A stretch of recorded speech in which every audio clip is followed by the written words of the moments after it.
Abakurikiye ibiganiro bya Kamukama TV Rwanda, ndongere ndabashuhuje, ndongere ndabiyegereje, muri kumwe na Kamukama nk'uko bisanzwe kuri Kamukama TV Rwanda. Uyu munsi mbazaniye ikiganiro gifite umumaro cyane, kiri sensitive cyane, cyo kwitaho, kubera ko kirimo inyigisho nziza cyane.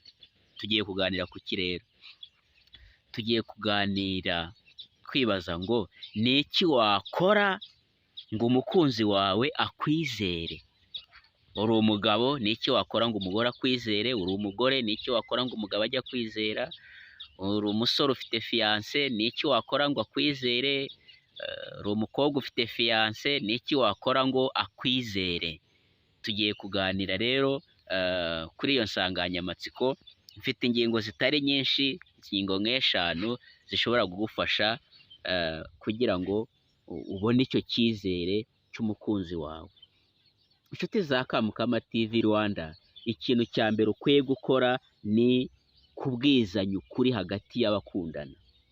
Niba hari ikintu cyubaka umubano n'icyizere hagati y'abakundana, ni ukubwizanya ukuri. No muri twa tuntu mwita dutoya, mukaba abanyakuri, biragatsindwa ko umukunzi wawe azakumenyaho ko wamubeshye ku kintu runaka, wamubeshye aho wari uri cya gihe, wamubeshye aho ujya ujya, wamubeshye ab'iwanyu, wamubeshye ubuzima bwawe, hari ikintu wamubeshye. Biragatsindwa ntibikaboneke. Mube abantu babwizanya ukuri, bityo bizabafasha kugira ngo abakunzi banyu bajye babizera, bizabafasha. Ikindi cya kabiri ni ikihe? Ni kumukunda kandi ukabimwereka. Abantu benshi bajya bagira ibintu byo gukunda kandi koko bagakunda, ariko bakananirwa kwereka abo bakunda ko babakunda.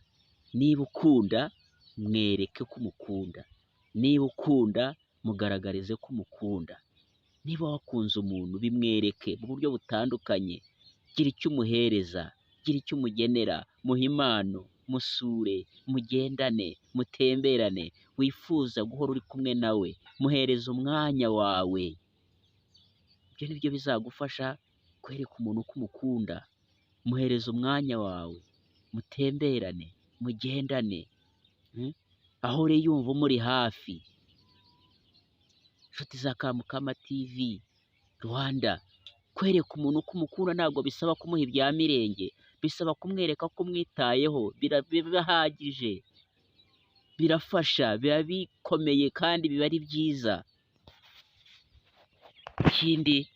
Indi ngingo wakora ni kutamutendeka. Gutendeka ni iki? Ni ukugira inshuti zirenze umwe.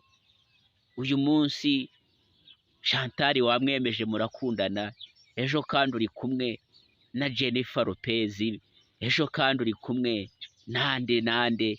Oya, umwe namenya ko umutendekaho undi, kukwizera icyizere kizacika.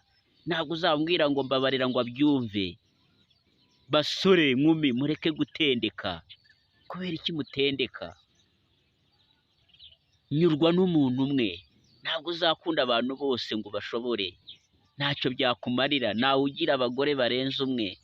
Niba utari mu idini ya Isilamu ibibemerera, gira umukunzi umwe, unyurwe nawe, unezezwe nawe, wishimire uwo nguwo. Indi ngingo izagufasha kugirirwa icyizere ni iyihe? Ni kumwitaho, kwita kuri uwo mukunzi, kumwitaho nta bindi. Iteka ryose akaba ari uwa mbere kuri wowe. Ibyiza byinshi ukabimwifuriza, mu mubabaro, mu byago yagize ukamuba hafi, ukamutabara. Mu ndwara ukamusura, ukamwereka ko ufite agahinda ku bwe. Kwita ku muntu, caring, umuhekeya, umuguyaguye. Ingingo ya nyuma ni iyihe? Inshuti za Kamukama TV Rwanda, kutivumbura. Inshuti za Kamukama TV, iki ni ikintu cyishe umubano w'abantu, guhora bivumbura. Umuntu niba yaguyeho agakosa kamwe, Dufate urugero, mwahanye gahunda saa sita, arakererewe aje saa saba, agasanga warakaye wivumbuye cyangwa wanagiye. Oya, mu bucuti habamo kwihangana, mu mubano habamo kwihangana, mu mubano habamo kurinda umujinya wawe ukawugira mukeya, ukirinda ibintu byo kwivumbura. Inshuti za Kamukama TV Rwanda, naganiraga ku cyo wakora kugira ngo umukunzi wawe akwizere. Twabonye ingingo eshanu, twabonye kubwizanya ukuri, twabonye kumukunda ukabimwereka, twabonye kutabimutendeka, tubona kumwitaho, hanyuma tubona kudahora wivumbura ku mukunzi wawe. Mwari kumwe na Kamukama kuri Kamukama TV Rwanda, tubasaba gukora share, subscribe, comment. Imana ibahe umugisha kandi ibafashe mu mirimo yanyu ya buri munsi. Amen.